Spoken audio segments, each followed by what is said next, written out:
Nós somos muito felizes em ter você aqui. E hoje é um dia que a gente realmente está contente, porque falar do Dia dos Pais tem toda uma esfera preparada pelo Pai no ajuntamento dos filhos. E nós sabemos que é uma data que tem o seu apelo comercial, tem mil coisas históricas envolvidas sobre isso, mas enquanto igreja precisamos compreender o poder e a autoridade da celebração. Sabe que quando Gideão se movia, ele tinha na sua rotina quase que como um zelador daquilo que a colheita provia. Porque os midianitas que perseguiam o povo de Israel em Juízes, você observa essa história de uma forma completa, você vai ver que os midianitas, eles não iam em direção à nação de Israel para roubar o seu plantio, para roubar as suas sementes, para roubar o seu movimento de preparo para o próximo ciclo. Eles vinham para roubar a colheita. E a colheita, Gideão fazia e tratava com ela de uma forma escondida. É quase que a gente perceber essas mudanças de ciclo e estação, que para nós aqui é mês de julho, lá na Europa, aqui a gente está entrando no frio, lá eles estão saindo do frio e entrando no calor. Mas sempre nessa questão da colheita, daquilo que prepara o que será plantado, ou daquilo que é colhido a partir do plantio, há um termo de celebração. Então os midianitas roubavam a celebração do povo. E o diabo muitas vezes não quer que você não plante, não quer que você... não se importa de você fazer alguns movimentos pensando a longo prazo. Quem aqui já fez algum movimento pensando nos próximos 5 anos e no terceiro mês já desanimou, já não conseguiu, já não honrou, já não conseguiu caminhar? Irmãos, é complicado. E não é só por causa da economia do nosso país, não. Pode entrar governo e sair governo. O Brasil é do Senhor Jesus. Existe governo dos céus nessa nação. Mas é por causa daquilo que o inimigo se apresenta tentando roubar a celebração. Daquilo que é bom e deveria dar prazer, alegria ao coração, acaba se perdendo. Os midianitas tinham esse ofício, esse encargo em relação ao povo de Deus. E o que o Senhor restaurou a eles foi: a partir de agora você não precisa mais malhar trigo no lagar.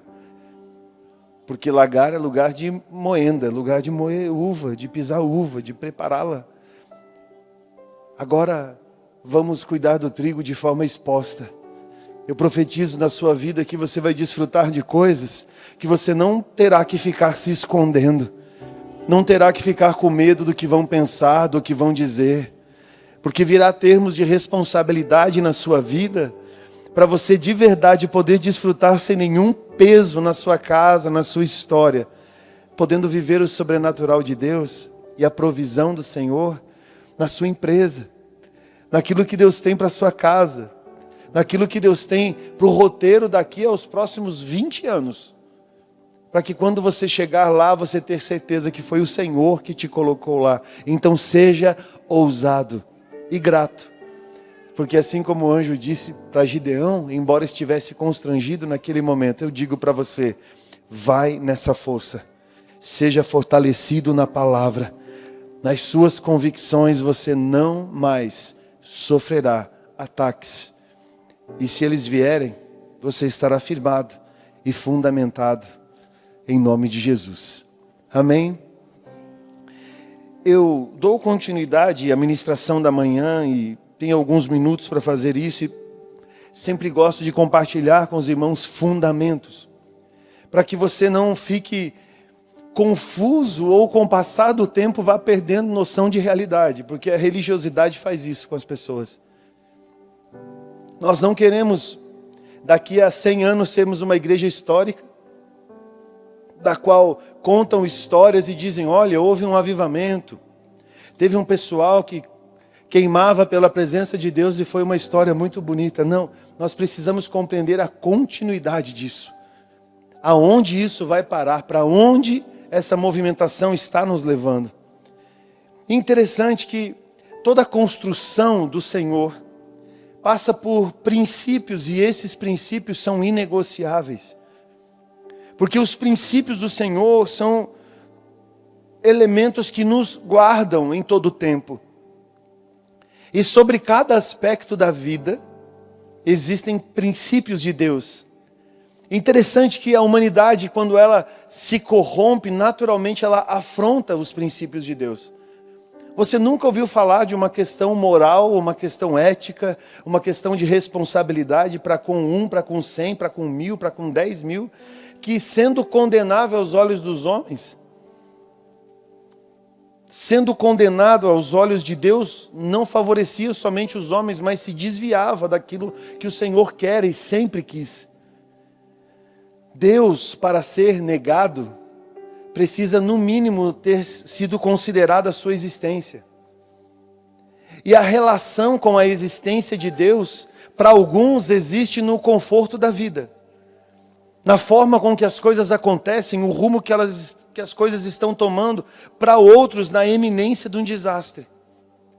Para alguns, na alegria do nascimento, para outros, no luto da morte. O tempo do Senhor não é o mesmo para todos. Mas a Escritura nos diz que todo joelho se dobrará e toda língua confessará. Então, independente do tempo para as pessoas, há um tempo de Deus na vida de alguém que decide viver isso, entendendo a ética, a relação moral com a palavra e com Deus que existe. E quando for negado, certamente no momento de dificuldade deverá ser afirmado. Um acidente aéreo muda a forma de pensar em um eixo de 64 pessoas que estavam na sua relação com o cotidiano, nos nossos termos paulistanos, estava com a correria, no modo correria ligado, entre ir, entre vir, entre sair de um ponto A, ir a um ponto B, e sempre isso nos coloca a refletir sobre falsas linhas de chegada. Porque os princípios de Deus não serão manifestos no dia em que você quitar o carnê. Eles não serão manifestos. A sua vida com Deus não encontrará um ápice no relacionamento com Deus quando você conquistar aquilo que outro parente não conquistou. Quando você chegar em lugares que outros familiares não chegaram. Os princípios de Deus é para a vida, o dia a dia, o cotidiano. Assim como é hoje aqui, deve ser amanhã, será eternamente. Mas a vida como nós conhecemos, em algum momento ela deixa de ser. Parece que a gente vai percebendo isso com o passar dos ciclos, com o passar da idade, com o passar do tempo. E ao observarmos isso, vemos o quanto que os princípios de Deus precisam ser observados em tudo. A relação sobre o Dia dos Pais passa por um desses princípios. Sobre um texto que está em Êxodo, capítulo 20, versículo 12, que nos traz uma introdução interessante para esse contexto, nos colocando a observar a palavra e viver pela observação dela. Numa constância de que você não precisa de um sorteio em versículos para extrair desse sorteio algo, e esse algo de alguma maneira te nutrir, mas enxergar os princípios na palavra e fazer como assim temos dito, assim como a pastora Cíli comentou no Mevan News, assim como abrimos esse culto com o pastor Roberto, afirmando aquilo que Deus está promovendo em nosso meio, em todo o tempo. Êxodo, capítulo 20, versículo 12 nos diz: honra o teu pai e a sua mãe, a fim de que você tenha vida longa na terra, que o Senhor, o seu Deus, lhe dá. Parece que um princípio faz com que tudo mude. Porque aqui nós já estamos falando de longevidade como consequência. E um desses princípios, a partir de um comportamento que quase que de uma forma imediata reverbera na gente coisas boas. Agora, compreender esse nível de honra deve passar pelo simples princípio em que não devemos remover os marcos antigos, porque honra a pai e mãe deve ser dado, independente de pai e mãe serem bons ou terem sido maus em algum momento da história. A construção entre o bem e o mal é um tempo e uma estação. Eu conheço pessoas que eram boas e se tornaram más no caminho. Assim como eu conheço pessoas que eram más, realmente más, mas através de um encontro com o Senhor se tornaram pessoas boas. Então não justifique a sua mazela na figura de uma pessoa que por algum motivo foi irresponsável. Porque se você coloca a sua relação para com os indivíduos somente por aquilo que essa pessoa fez, você vai se perder no humanismo. Pegando na mais íntima ou no nível mais elevado da psicologia, transferindo através de uma verdadeira constelação aos indivíduos à sua volta, entendendo que a construção do você parte somente dos outros e não somente da sua própria consciência.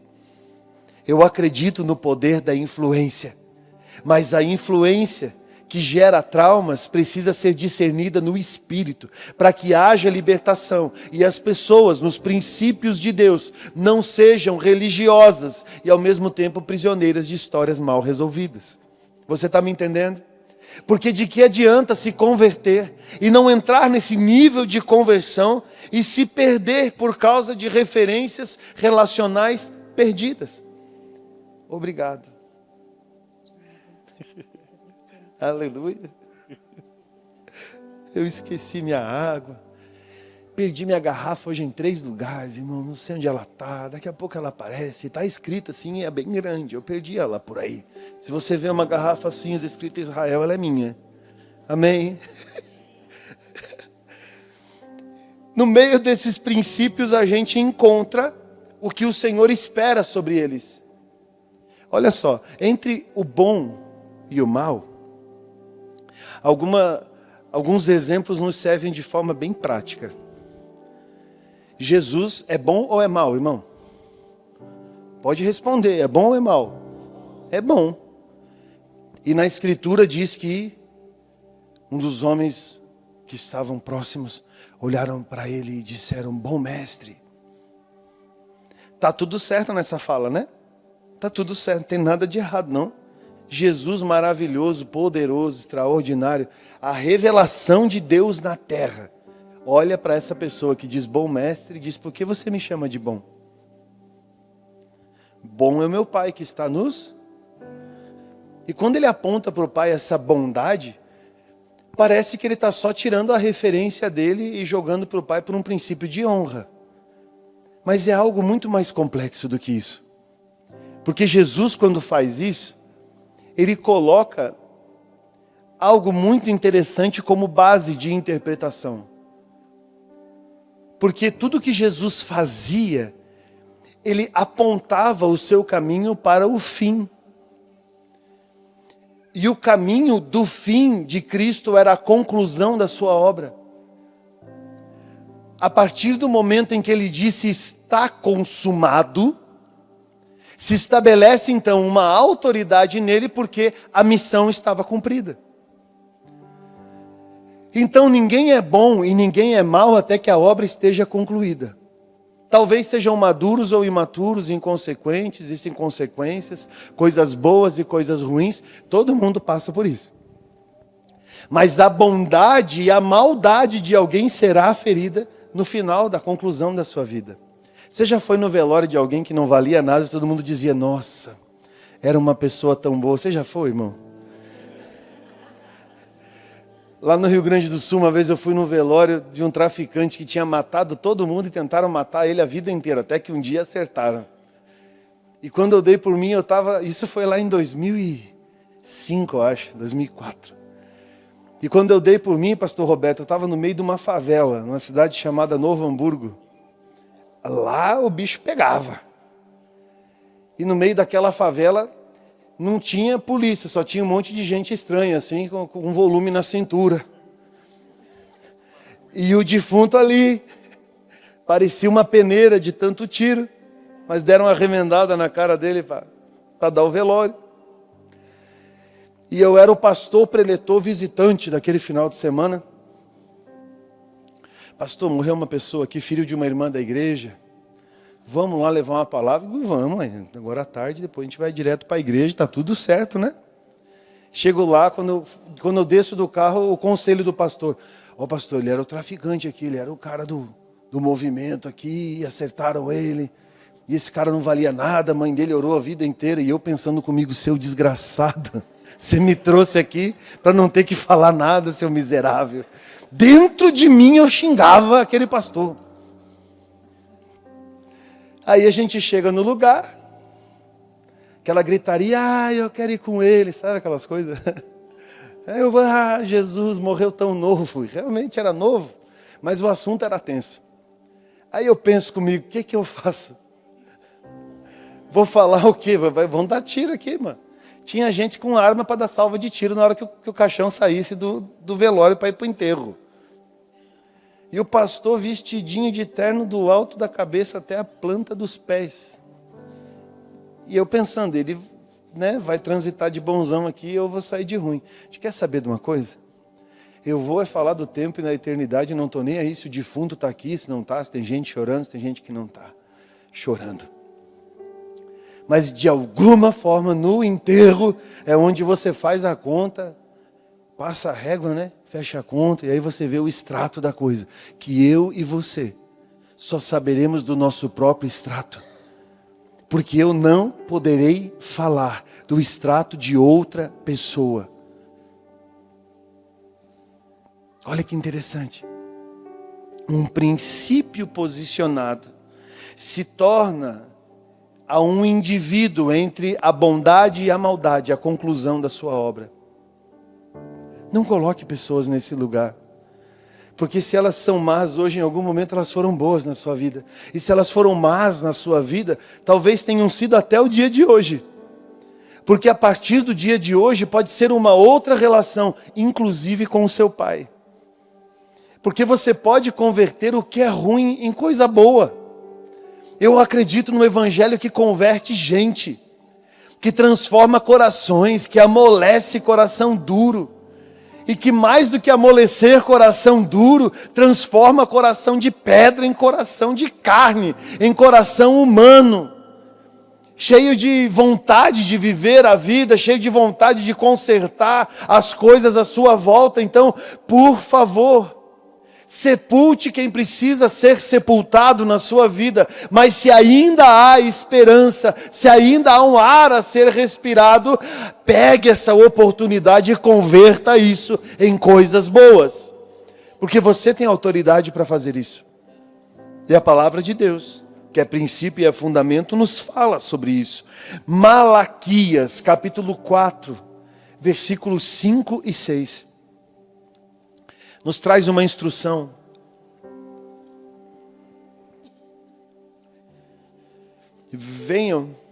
Vejam. Eu enviarei a vocês o profeta Elias antes que venha o grande e temível dia do Senhor. Ele fará que o coração dos pais se volte para os seus filhos, e o coração dos seus filhos para os seus pais. Continua falando sobre um termo de castigo. Eu virei e castigarei a terra, separando-a para a destruição.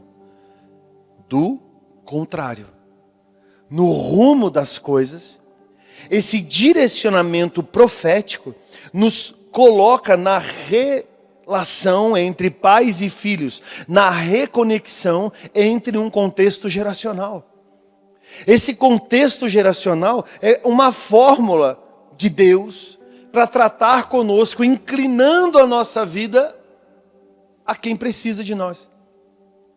Porque hoje talvez sejamos os novos precisando perdoar e se reconectar com os de mais idade, com os mais velhos. Em algum momento talvez sejamos os mais velhos esperando conexão correta com os mais novos. Esse caminho de cura precisa ser promovido através de uma conversão, ou seja, mudança de estação, mudança de eixo, como que aquilo que em algum momento gerava separação, passou a promover proximidade, unidade.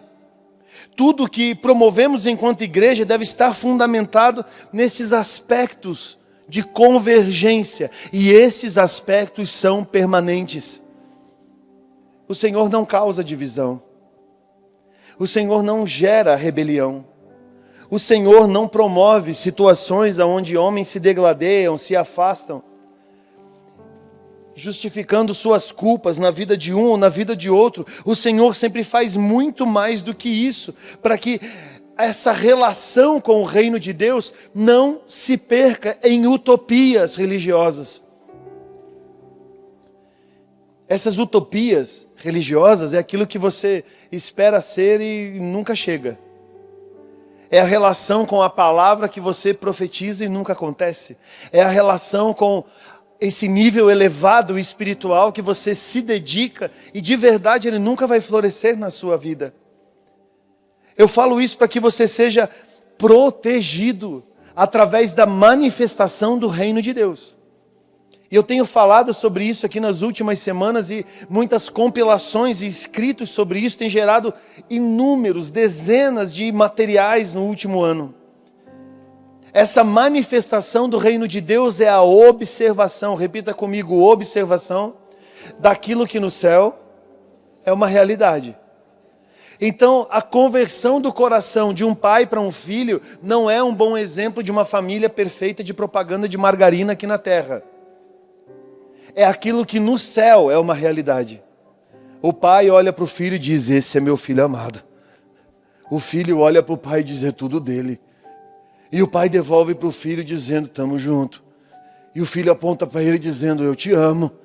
E o pai aponta para o filho aponta para o pai aponta para o filho aponta para o pai. Numa relação que é virtuosa. De ninguém que está esperando alguém morrer para desfrutar de uma herança. Ninguém que está esperando alguém se dar mal ou se dar bem para se beneficiar de alguma forma. É só porque existem. É a autoridade de quem não quer nada, que se faz invencível naquilo que as circunstâncias muitas vezes difíceis, por traumas e decisões históricas, mas que são convertidas pelo quebrantamento. Esse quebrantamento nos coloca num lugar de maturidade. Vamos guardar esses princípios. Manifestar o reino de Deus é compreender aquilo que na eternidade é uma realidade. A gente não negocia isso. Só podemos fazer enquanto igreja, manifestar o reino de Deus enquanto igreja, se há uma referência na eternidade. Se não há uma referência na eternidade, é só forma de aparecer. A gente pode se perder na fumaça, na luz, na câmera, na edição, nas fotos, mas a gente pode se perder no meio disso, porque não está fazendo isso pelo caminho, pelo eixo correto. Fazer por exibição e não como modelo. Precisamos caminhar em um modelo correto. Manifestar o reino de Deus, edificar o corpo de Cristo, preste atenção. Esse edificar o corpo de Cristo é fundamentar e equipar as pessoas à nossa volta com aquilo que recebemos do Senhor.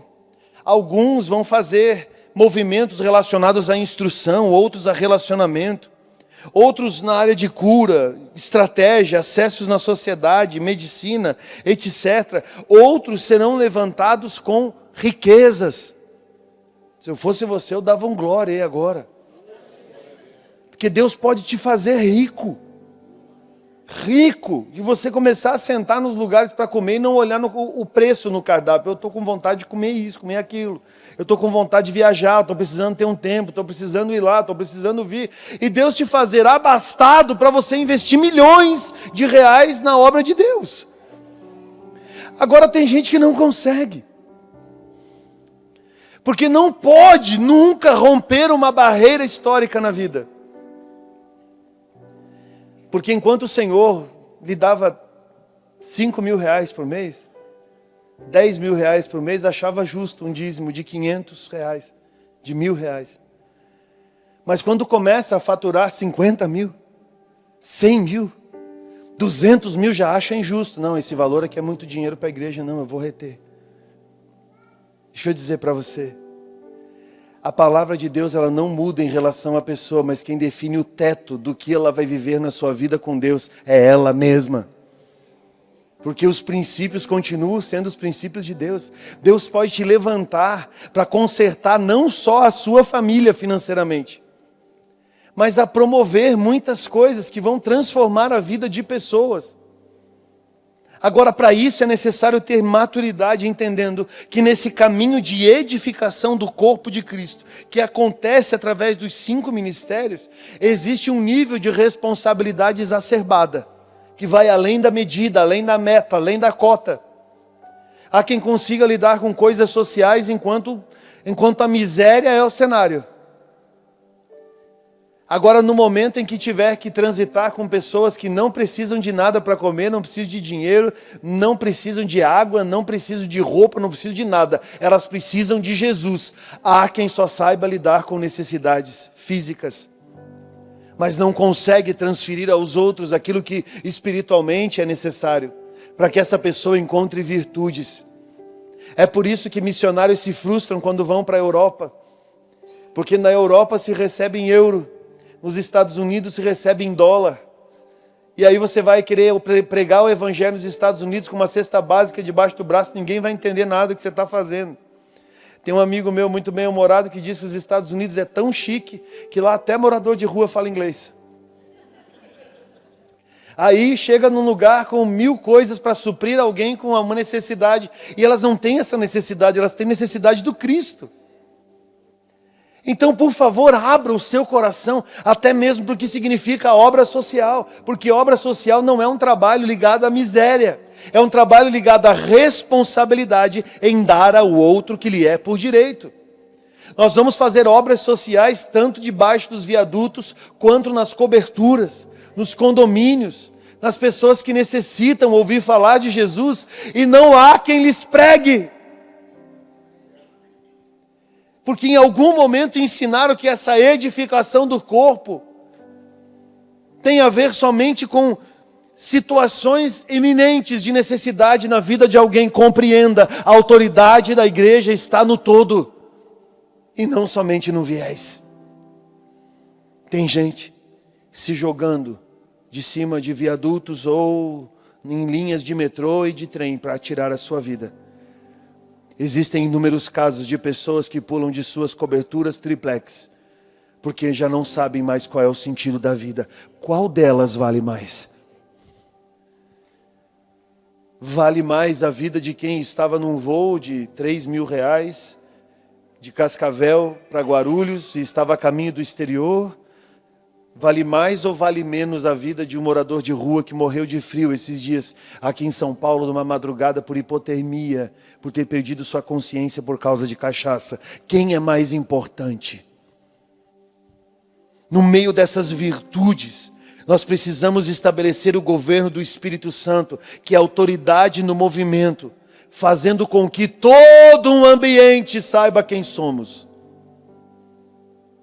Eu não quero ser presidente de uma igreja em São Paulo que, quando acabar a Cracolândia, quando o viaduto do Glicério deixar de ser um lugar horrível, pesado, cheio de droga, de prostituição, a igreja deixar de existir porque não tem mais o que fazer.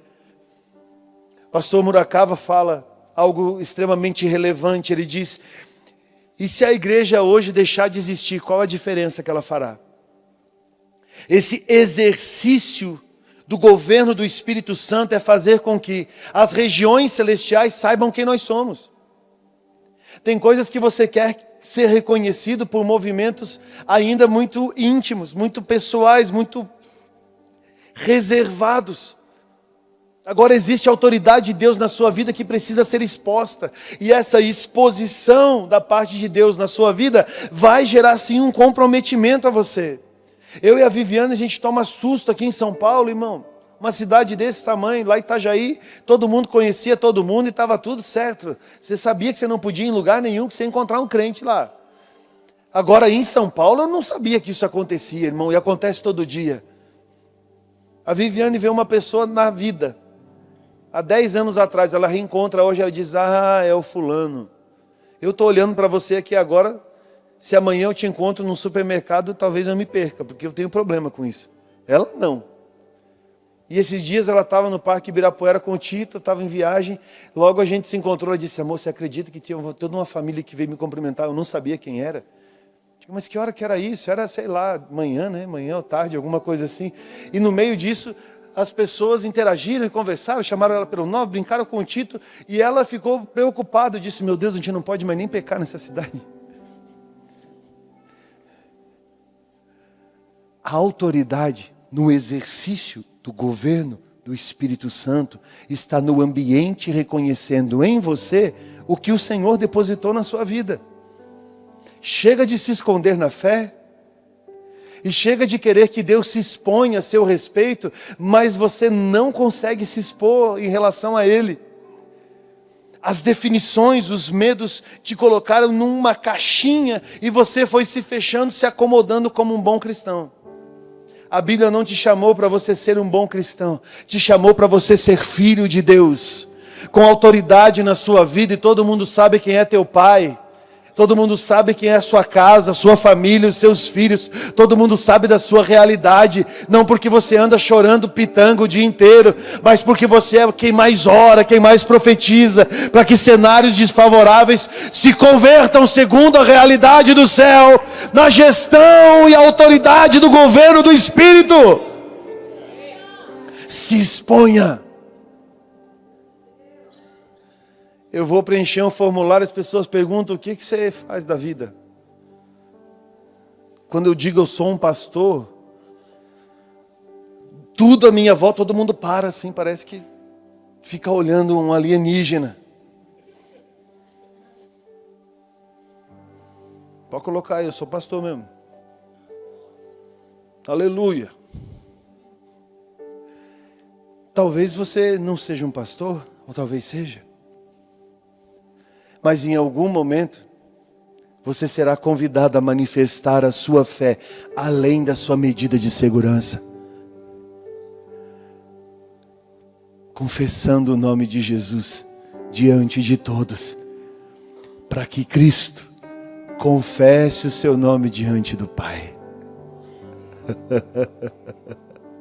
Não, pastor, mas eu nem sou mais crente da minha família. Uma irmã lá, tem uma tia lá que é do Reteté. Você vai ser o mais crente da sua família, sim. Você vai pegar esse movimento de autoridade e vai fazê-lo florescer.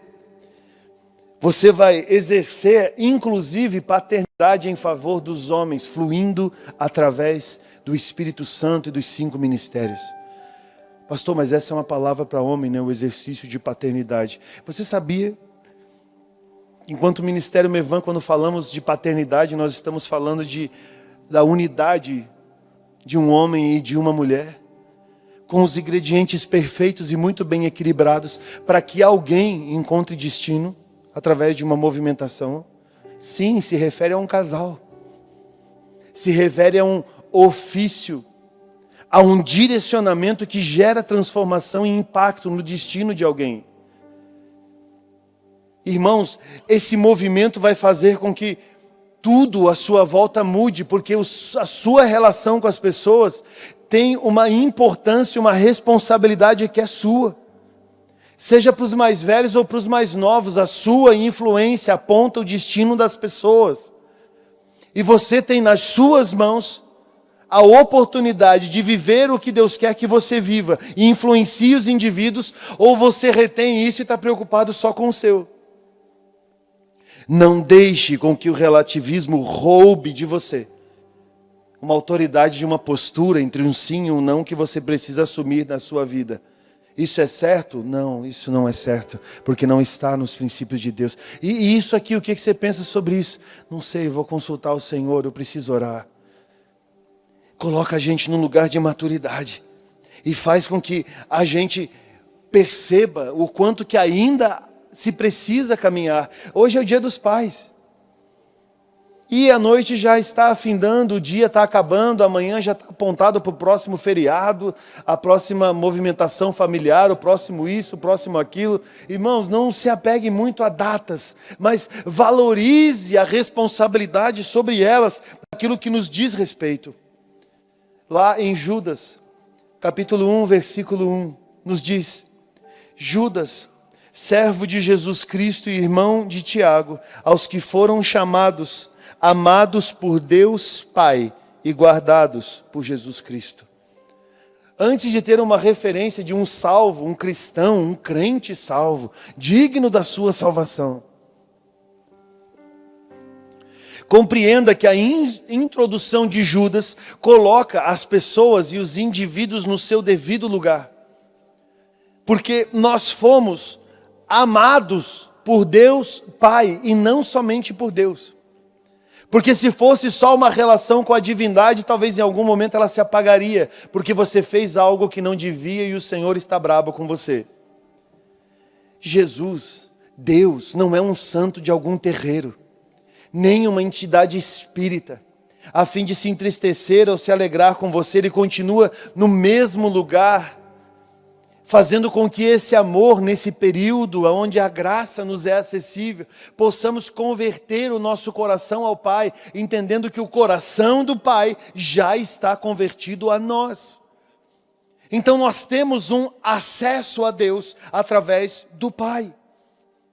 Números capítulo 2, versículos 1 e 2 diz: E falou o Senhor a Moisés e a Arão, dizendo: Os filhos de Israel armarão suas tendas, cada um debaixo da sua bandeira, segundo as suas insígnias da casa de seus pais. Ao redor, defronte da tenda da congregação, armarão as suas tendas. Há quem divida tendas e tribos por relações somente ministeriais. Eu sou da tribo dos profetas, eu sou da tribo dos evangelistas, eu sou da tribo dos pastores. Você é da tribo da sua família.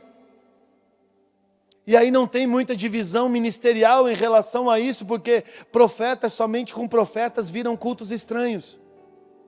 Evangelistas somente com evangelistas viram cultos de captação que dificilmente enraiza alguém. Pastores com pastores somente viram cultos de um apacentamento eterno que não transfere aos outros a responsabilidade, apenas passa a mão nas suas feridas e faz com que eles sejam curados, mas permaneçam doentes. Apóstolos, somente com apóstolos, desenvolve níveis altíssimos de compreensão sobre determinados assuntos, mas não encontram a prática do enraizamento do seu conhecimento. Inclusive o seu ofício, o seu ministério se perde se não houver realidade à sua volta. Ou seja, não são tribos ministeriais, mas são tribos familiares. Quando o Senhor pede ajuntamento, é lembrar de quem é a sua galera. Quem é o seu povo? Da onde você veio? Principalmente, para onde essa galera está indo? Nesse movimento, João capítulo 1, versículos 12 e 3 diz: Contudo, aos que receberam e aos que creem em seu nome, deu-lhes o direito de se tornarem filhos de Deus, os quais não nasceram por descendência natural, nem pela vontade da carne, nem pela vontade de algum homem, mas nasceram de Deus. Eu já vou encerrar. 2 parâmetros. A relação sua para com a sua família. É importante. Não negue a sua história. Faz parte de você. De onde você veio, comportamento, jeito. Fique tranquilo, que não é bom, o Senhor corrige. Ainda está em tempo para isso. Agora, existe uma família celestial que é estabelecida através de um novo nascimento, que nos coloca num parâmetro chamado família de Deus. Há quem viva de abandonar isso ou aquilo para viver o Evangelho. Há quem decida viver o Evangelho completo, como ele é, honrando pai e mãe, abençoando as pessoas à sua volta, cuidando de quem lhe diz respeito e ainda assim ser profundo com aquilo que o Senhor lhe confiou. Irmãos, poucas pessoas que eu conheço são tão intensas no Evangelho quanto a nossa casa. Conheço homens e mulheres que se gastam como velas nessa nação, para queimar e discipular e cuidar e tratar as pessoas. Acerca de pessoas, nunca será suficiente o quanto você pode fazer. Agora, eu nunca deixei de fazer o que era preciso fazer, seja no âmbito da minha casa ou no âmbito institucional, do âmbito de fé, nas pessoas, na chamada família de Deus, procurando equilibrar todas as coisas e encontrar nesse equilíbrio aquilo que o Senhor tem para esse tempo. Então, por favor, não diga para mim que você vai deixar de viver as coisas de Deus para cuidar da sua casa. Porque você precisa fazer as duas coisas. Ambas as famílias têm expectativa no seu coração. E se você se fecha para um, o outro vai dar errado. Seja responsável com a sua casa e a sua família, mas também seja profundo e intenso no seu relacionamento com o Senhor. E sabe o que acontece com isso tudo? O desenvolvimento de um coração, uma vida madura, que não se perde mais por isso ou por aquilo, mas encontra a verdade. E quando encontra a verdade, sabe que ela liberta. E podemos servir a todos com excelência. Por favor, se coloque em pé nesse momento. Nós temos muito o que caminhar na palavra. Como a minha esposa disse, nós somos bebezinhos. Mas quando trabalhamos fundamentos, deixamos claro para as pessoas, ambas são importantes. Há quem não se importe com o ofício da Marta e diga que é só o de Maria. Mas o que Marta fazia também era necessário. Então o equilíbrio perfeito entre o fazer e o estar é continuar estando fazendo. E viver nesse fazer a doçura do estar. Existem decisões que você tem que tomar acerca da sua casa e da sua família, que vão equilibrar no mundo espiritual, te fazendo conhecido pelas suas ações e não somente pelas suas intenções. Por favor, curve a sua cabeça, feche os seus olhos. Nós estamos numa noite profética aqui nesse lugar. E eu quero liberar algumas coisas sobre a sua vida agora, e se você for concordando, você vai dizendo amém. O Senhor está levantando em nosso meio guardiões de assuntos familiares, guardiões de assuntos espirituais, guardiões, verdadeiros profetas, zeladores da palavra, pessoas comprometidas com altos níveis de revelação e ao mesmo tempo familiares presentes. Pessoas cheias do Espírito Santo, que enxergam, revelam a vida das pessoas, mas que são boas esposas, que são bons maridos, que são bons filhos, que honram seus compromissos e se esforçam para fazer o certo. Gente equilibrada na vida, ainda que a Escritura chamem de loucos, mas são tão equilibrados que são fora da curva, que fazem mais do que lhes pedem, que se compromete com aquilo que Deus está fazendo nesse tempo, sem remover a importância do que deve ser guardado. Órfãos que não vão criar mais órfãos, órfãos que vão se tornar pais e mães de destino, promovendo às pessoas um conto, uma fala sobre histórias e testemunhos que serão gerados através de uma vida devota, que perdoa o seu passado, habilitando o presente, pavimentando o seu futuro. Vamos adorar o nome do Senhor, vamos adorar o nome de Jesus. Coloque suas mãos no seu coração, levante suas mãos para cima, faça o que você tiver que fazer, mas não passe alheio a esse momento, porque é o Senhor curando o seu coração e a sua vida. É o Senhor promovendo isso em nosso meio. Olha para mim, Desesperado por mais de ti.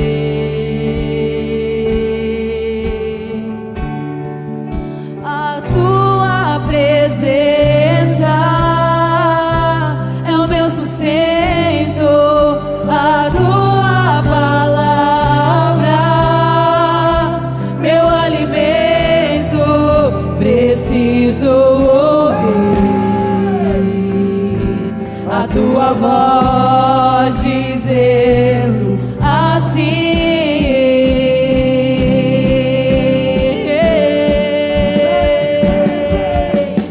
Vem, filho amado, vem em meus braços descansar.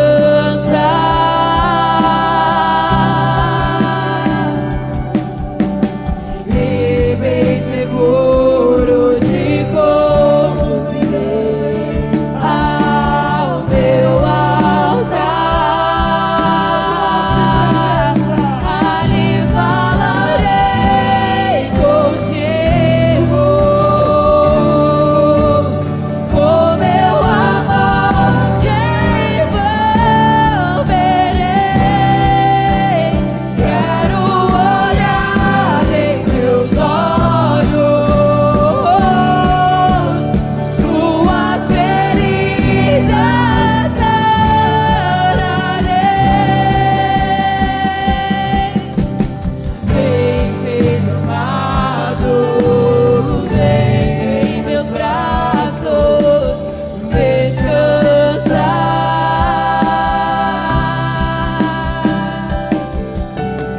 E bem seguro te conduzirei ao meu altar.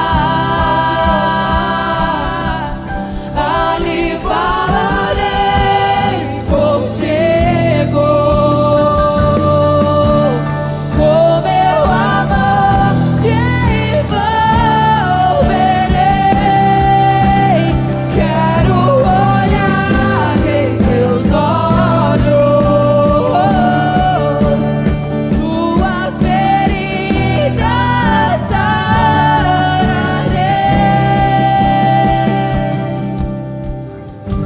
filho amado, vem, como estás? O convite. Vem, filho amado, vem, como estás? Mais uma vez, vem.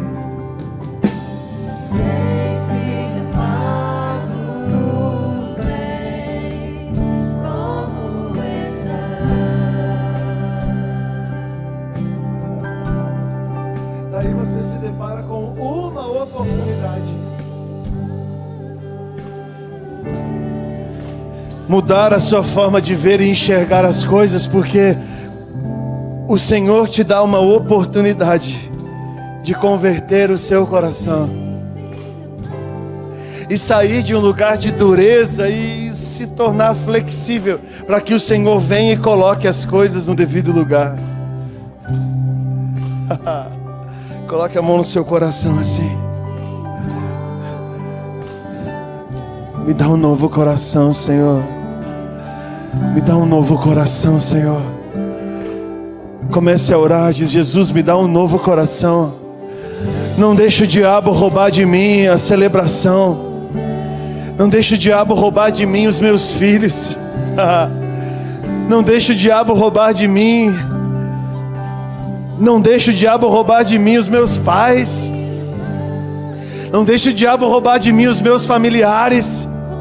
Não deixe o inimigo roubar de mim aquilo que é mais importante. Eu quero aprender a celebrar. Você precisa aprender a celebrar, se alegrar com a salvação, se alegrar com a transformação, se alegrar com a esperança.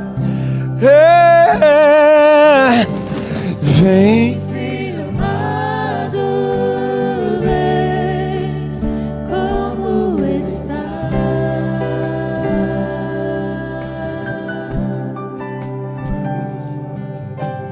Vem, filho amado, vem, como estás?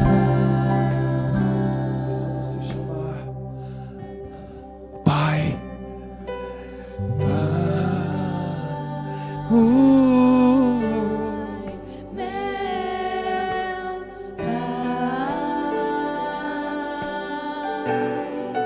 Meu Pai,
Pai. Ele vai guardar o seu coração, transformar a sua vida e fazer tudo o que é preciso fazer para que o seu coração seja convertido em amor. Você pode aplaudir o nome de Jesus? Glória a Deus. Podemos assentar. Hoje nós vamos finalizar o culto de uma maneira muito especial e graciosa. Eu queria até pedir, eu não sei se vai precisar tirar daqui, é melhor, né? Aí eu preciso de alguns homens fortes, porque esse púlpito aqui é bem pesado. Se vocês puderem nos ajudar, que nós vamos ter aqui uma apresentação para o Dia dos Pais. É coisa pouca, né?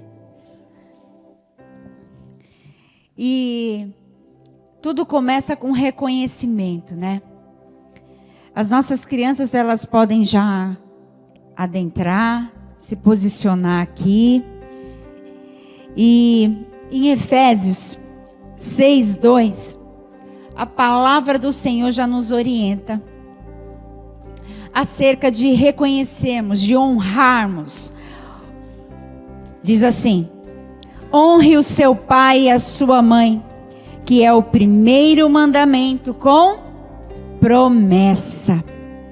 Ao celebrarmos o Dia dos Pais, exaltamos todos aqueles que assumem a paternidade como dom e graça recebida de Deus, para propagar, promover e proteger a vida. Cadê as nossas crianças? Dá um tchau lá pro papai. Cadê o papai?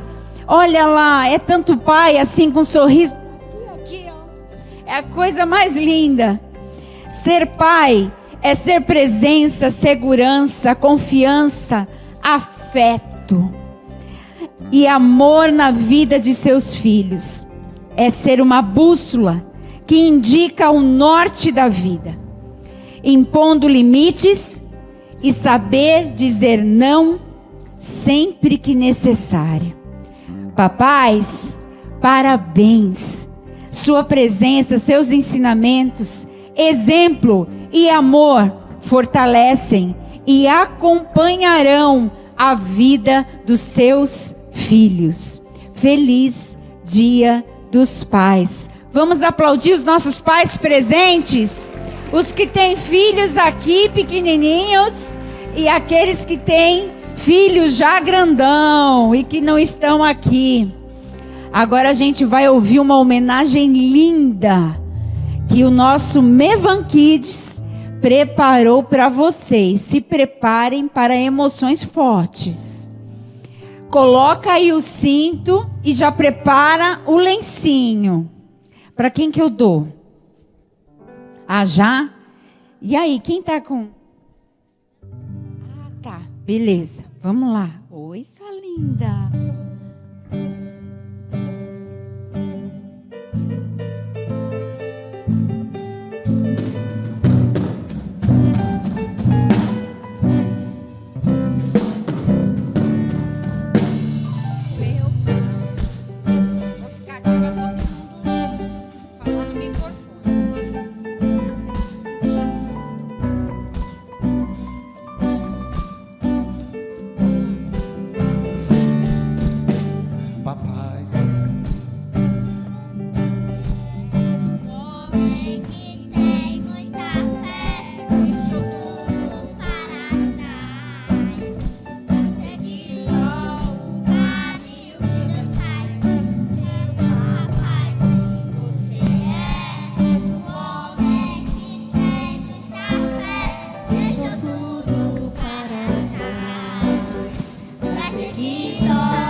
seguir o caminho que Deus faz. Começar você pra mim. Eu vou ser pra mim. Um dia descer.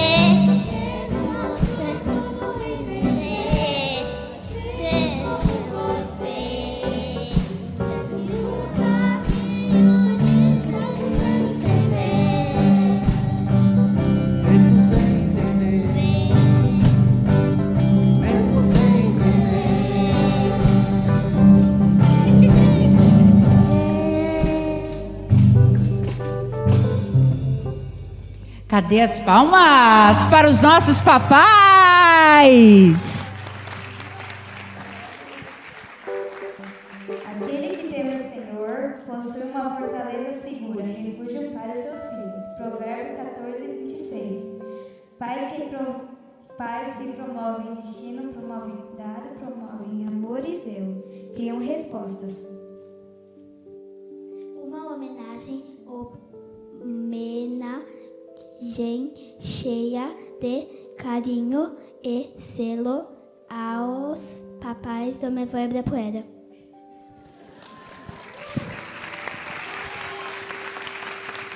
Glória a Deus, seus lindos, parabéns. Agora a gente vai preparar, vocês já estão com o de vocês, o do papais, né? Amém. Eu queria convidar os pais para ficar de pé, por favor. Todo mundo que é papai. E a gente gostaria de orar por vocês essa noite. Oi.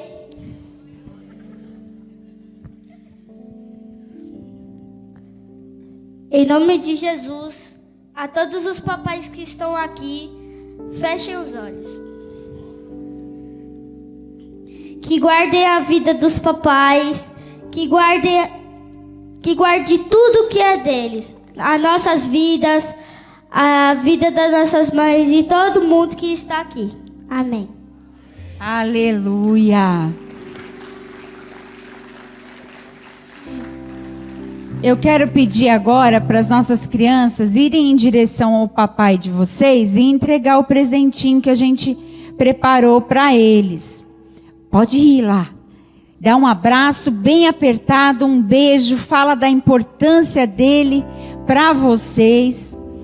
E eu queria pedir para que os papais, que são papais, e não tem o filho aqui pequeno, que já é grandão, né?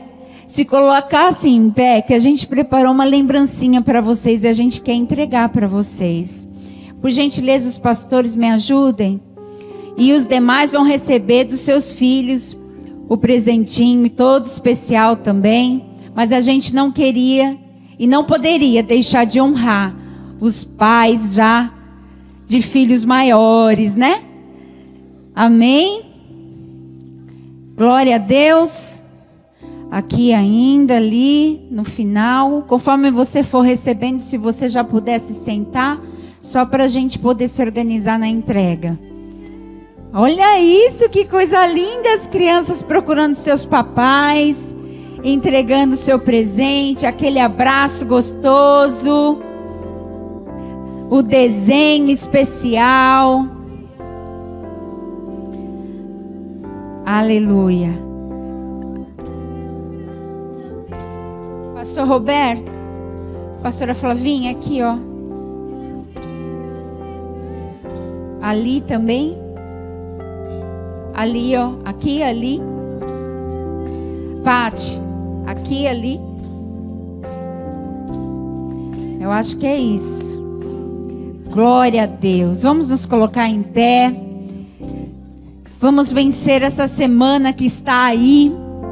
Que você venha receber força, sabedoria, inteligência, o fruto do Espírito Santo, para que você venha passar por ela, cheio da graça e misericórdia divina, amém?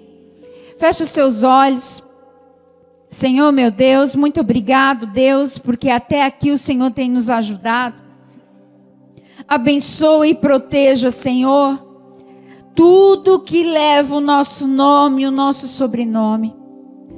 Guarda, Senhor, todas as famílias, Senhor, dessa casa.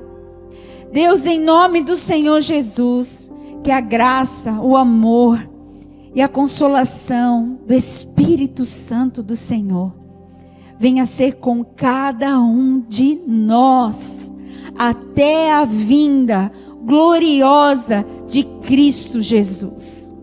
Deus, seja com cada um aqui presente. Que aquele desejo, que aquele sonho, que eles acharam que não poderia acontecer. Senhor, que o de repente os surpreenda. Em nome do Senhor Jesus. Vá em paz, querido. Vá em paz.